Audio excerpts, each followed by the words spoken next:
الثلاث مشاكل دول دايما بيواجهوا مشكلة في الناس اللي بتشتغل معاك او في الناس اللي في دايرتك، في المكان اللي انت بدأت فيه البزنس او المكان بتاعك مش مناسب للبراند بتاعك، مش قادر توفر وقت مناسب يكفي البزنس ويخليه يعمل جروث.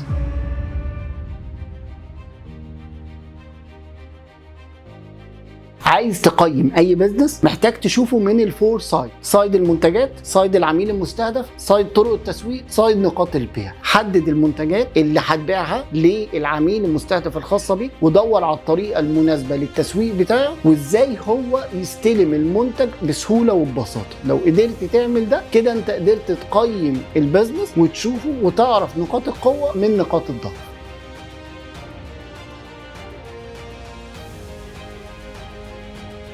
عشان تقدم منتج مناسب ليك يمثلك وتكمل بيه وما تزهقش منه، وتلاقي طرق تسويق وطرق سيلز مختلفة وتحب ان انت تبدع فيه وتطوره، محتاج ان هو يبقى مرتبط بيك. وعشان كده احنا محتاجين نبني البراند ستوري الخاصة بيك اللي مرتبطة بالبراند واللي مرتبطة بكل منتج وخدمة انت بتقدمها.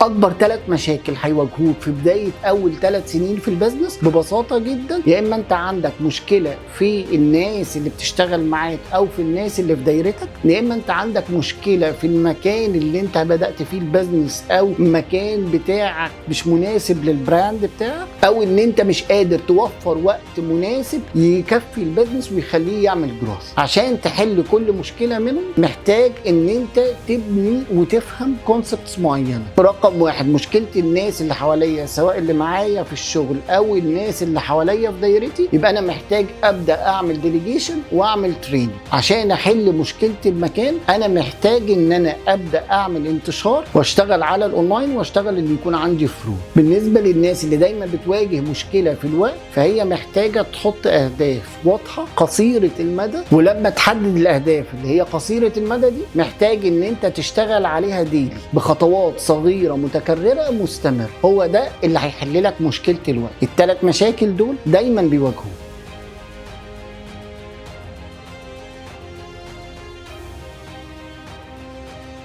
عشان تسعر اي منتج او خدمه بتقدمها في 5 طرق لتسعيرها، لكن الاهم من قبل ما انت تسعر هي فين في البرودكت فانل بتاعتك، هي فين في دايره العميل المستهدف بتاعك. هتقدر ان انت تشتغل عليها صح والعميل هيتنقل من مرحله لمرحله وبالتالي هي هتبيع نفسها، ولا هتتعب فيها جدا عشان توصل ان انت تبيع منها كميات وارقام. فابدا دايما بالبرودكت فانل وهو ده اللي هيخليك تسعر صح.